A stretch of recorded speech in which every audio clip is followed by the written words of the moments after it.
Halo semuanya, kembali lagi bersama saya Johan di Jurnal Trading ID. Jadi pada kesempatan video kali ini kita akan membahas kembali untuk update dari pergerakan gold ya atau XAUSD. Lalu kita juga akan bahas mengenai pergerakan dari si DXY ini sendiri gitu.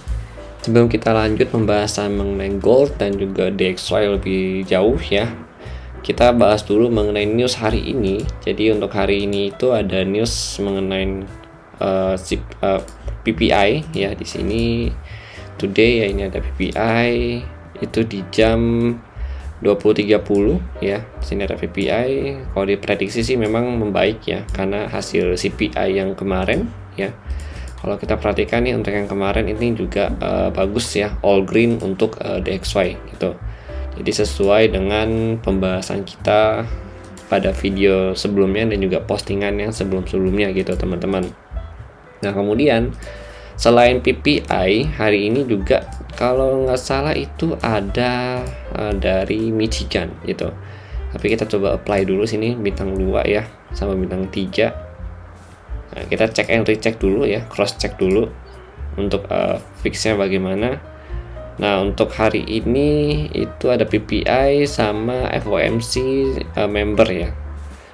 Ya sini ada FOMC member, jadi nggak ada Michigan ternyata ya.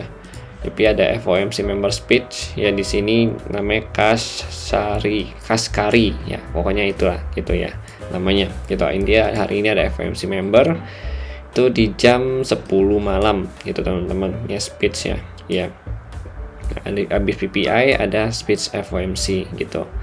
Oke, kalau untuk hari ini lagi selain USD itu ada dari pound sterling ya. Tadi ada dari pound sterling itu GDP ya, sini jam 2 siang gitu. Kalau kita lihat GDP-nya bagus dari 0.3 naik ke 0.2. Ini minus ya, misalnya minus 0.3. Ya ada koreksi ke 0.2, artinya ini positif untuk GBP gitu. Oke, kalau kita lihat lagi udah selesai untuk newsnya yang hari ini. Kemudian kita baru lanjut nih untuk bahas mengenai gold ya secara technically dan juga DXY gitu. Dan sini kita bahas dulu dari DXY. Oke, kalau di sini di DXY sendiri kalau kita perhatikan lagi-lagi pada saat newsnya itu bagus ya, DXY-nya malah sideways, jadi belum ada pergerakan yang cukup signifikan. Ya, ini jadi pada saat PPI dirilis ya, DXY sempat naik dan saya pikir sih dia bakal break dari 102.6 ini gitu. Ternyata masih belum break juga gitu ya. Padahal kalau dia break dia bisa ke sini 103.18 gitu teman-teman. Ya karena memang masih sideways untuk DXY-nya, jadi hasil news yang kemarin malam hanya sebagai sentimen ya, pergerakan sentimen berdasarkan news gitu untuk kenaikannya.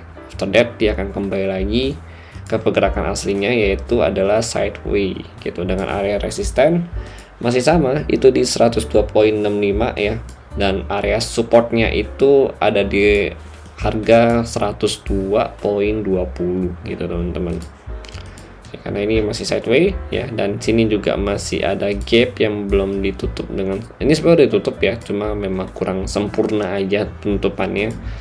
Lalu kalau kita lihat juga di atas ini masih ada gap juga nih. Jadi sini masih ada gap juga, belum di close juga sama DXY-nya tuh di 106.5 sampai 106.6 gitu, 10 pip gitu untuk gapnya. Oke, lanjut lagi. Artinya DXY ini masih ada potensi untuk naik, untuk nutup gap, tapi saat ini masih konsolidasi atau sideways. Kalau kita lihat di time frame daily ya, ini juga masih konsolidasi ya atau masih sideways ya, sideways move untuk DXY. Dan untuk kenaikan lebih lanjut sini kita pernah bahas juga ya, ini di sini di 61.8 dan juga 50 sebagai area penentu untuk DXY ya. Kalau DXY bisa closing di atas golden ratio ini ya, berarti DXY akan coba untuk nutup gap yang di atas ya, di harga 106.52 ini sendiri teman-teman gitu. Oke, itu untuk DXY. Tapi untuk sehari ini sih ya, si DXY sendiri masih konsolidasi, jadi belum ada pergerakan yang cukup signifikan untuk trennya. Tapi kalau kita lihat untuk bigger trend dari si DXY ini untuk daily, dia masih downtrend ya posisinya. Jadi belum ada apa ya bahasa itu, belum ada tanda-tanda kenaikan lah gitu untuk daily-nya ini sendiri gitu. Dia masih melakukan penurunan ke bawah gitu secara trend gitu. Nanti untuk dia break dari downtrendnya, dia minimal nih tadi yang saya bilang harus break dari area si golden ratio ini gitu ya, atau kalau secara candle dia harus break dari area sini, yaitu kurang lebih di level harga 103.97 gitu teman-teman, baru bisa dikatakan masuk ke dalam masa transisi trend. Tapi kalau by Fibo ya, ini range untuk menentukan pergerakan DXY untuk bigger trendnya, apakah dia uptrend atau downtrend nantinya. Tapi kalau selama di bawah golden ratio ini ya, DXY itu masih downtrend gitu teman-teman. Oke. Nah, lanjut lagi. Kita mau lihat lagi di gold ya. Jadi gold itu kemarin pada saat hasil news CPI diumumkan, oke. Pada saat hasil CPI diumumkan, gold itu sempat turun ya. Ya nggak turun gimana sebenarnya, dia sempat ngepam dulu naik sebenarnya ya.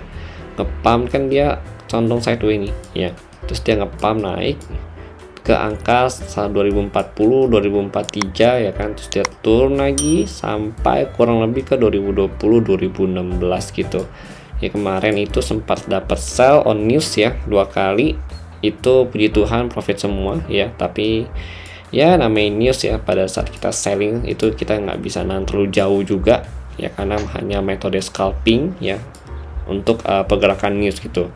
Karena sekali lagi saya perlu ingatkan, kalau news ini adalah pergerakan yang memanfaatkan momentum gitu, makanya ada trade yang memang dikhususkan untuk news only yang memang tidak bisa di hold untuk jangka panjang gitu ya. Ini momentum kita dapat ya, momentum ke bawahnya ya, puji Tuhan apa ya, overall masih bagus ya, untuk pergerakannya masih sesuai dengan newsnya. DXY naik, XAU turun ya, walaupun hanya sesaat aja gitu kan, tapi ya setidaknya dia nggak melenceng dari pergerakan pada saat news gitu. Misalkan datanya baik buat DXY ya kan, CPI bagus, DXY nya malah turun, goldnya malah naik. Nah itu kan artinya kita masuk ke dalam fase anomaly market itu sendiri gitu, artinya market tidak sesuai dengan pergerakan harga gitu teman-teman. Oke, sekarang kita lihat lagi ya, di sini untuk gold sendiri memang dia masih berada di fase downtrend, dan ini kalau kita perhatikan ada trend line yang kemarin kita buat ya. Nah, menariknya untuk hari ini dia coba untuk break dari trend line-nya, teman-teman. Oke, dia coba break dari trend line di sini ya, di 2030 ya. Kalau dia closing di atas 2030, si 4 hours ya kita pakainya ya, karena ini kan bigger trend ya. Nah, kalau 4 hours ya berhasil closing di atas 2030 ya, tandanya si gold ini mencoba untuk breakout dan ada potensi lagi untuk retest ke area harga ke harga 40 kembali gitu. Dengan worst case nya itu dia bisa lanjut ke 2050 ya, atau 2048 gitu teman-teman ya, untuk kenaikan hari ini gitu.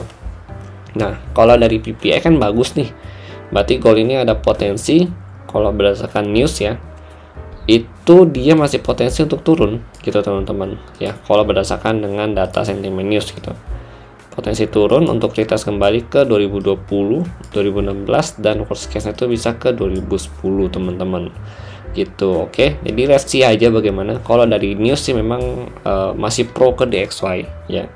Jadi DXY ini masih ada harapan untuk coba breakout sekali lagi dari level 102.65 ini gitu, dengan memanfaatkan news yang cukup bagus untuk DXY gitu.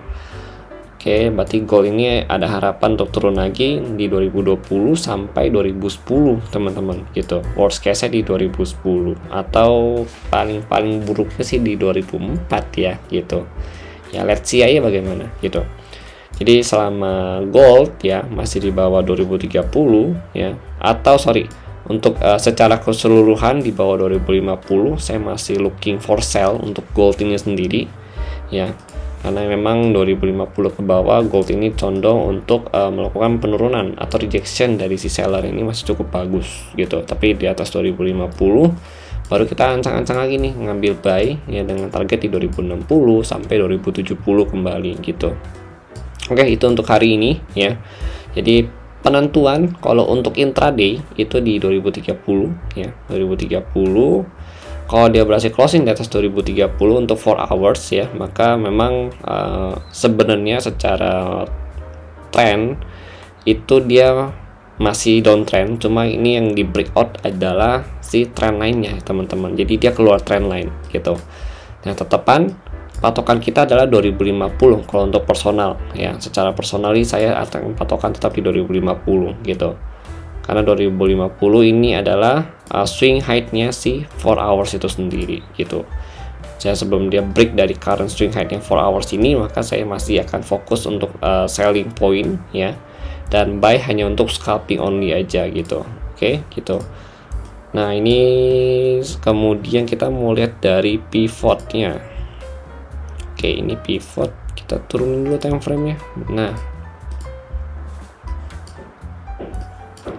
kalau dari pivot point ya, untuk si gold ini itu dia open memang di atas pivot level dengan area leveling pivot itu masih di 2009 ya. 2029 gitu. Ini untuk pivot level range-nya ya. Untuk resisten tetap ini 2035, 2037 tetap jadi area resisten kita yang pertama. Terus resisten kedua itu di 2040 sampai 43, dan resisten ketiga itu ada di kurang lebih di level harga 2400 sampai 2050. Ini resisten ketiga gitu teman-teman untuk intraday level gitu. Ya, kalau untuk ini bisa jadi selling point kita juga ya. Tapi kalau di bawah 2030 misalkan harga udah bolak-balik di area sini ya, itu kita juga bisa cari nih konfirmasi sell gitu, atau mendekatin 35 lah gitu. 34 ini kan ada bearish engulfing ya. Kalau di M30 nih ada bearish engulfing. Nah, ini kita bisa nih cari manfaatin 34 ini untuk konfirmasi apakah dia confirm untuk sell atau enggaknya gitu teman-teman. Targetnya di 2030, nggak usah jauh-jauh lah gitu, sampai pivot level di 2029 gitu untuk target dekat-dekatnya gitu. Kalau jauh ya kita incar lagi di 2020 ya sampai 2016. Ini untuk jauhnya teman-teman. Oke, jadi gitu untuk gold hari ini. Nanti dari sini 2020 ya, ini buy zone pertama sebenarnya cuma masih perlu dilihat-lihat lagi nanti ya gitu. Lalu untuk kedua itu di 2010 dan ketiga di 2004 gitu. Nah, cuma kalau untuk intraday saya sih recommended ini, nanti kita pindahin dulu ke sini. Nah, ini jadi buy zone yang baru lagi nih ya. Kita manfaatin low-nya dia karena dekat dengan pivot dengan S1-nya dia. Untuk buy zone yang pertama dekat-dekat aja itu di 2029, ini pivot level ya, intraday scalping only. Kemudian yang kedua itu kita bisa manfaatin kurang lebih di level harga 2024 ya. 2023 sampai 2021 gitu, atau kalau mau amannya itu kita ngambil mulai dari 2021 ke 2018 gitu teman-teman gitu ya. Oke, ini kita tandain dulu. Nah, ini oke, ini untuk intraday 2029 ya. Ini intraday 2029, 2026, kemudian ada lagi di 2021 ya, 2019, dan terakhir itu di 2016 sampai 2013 gitu ya. Nanti kalau misalkan dia turun ya, memang nggak ada rejection ya, maka kita jangan entry gitu, jangan entry buy, karena memang fokus kita di sini juga masih coba cari selling point ya gitu teman-teman. Oke, jadi stay safe untuk trading hari ini, dan kalau kalian ada yang nggak paham boleh kalian tanyakan di kolom komentar. Terima kasih untuk kalian yang sudah nonton, dan sampai jumpa pada video berikutnya.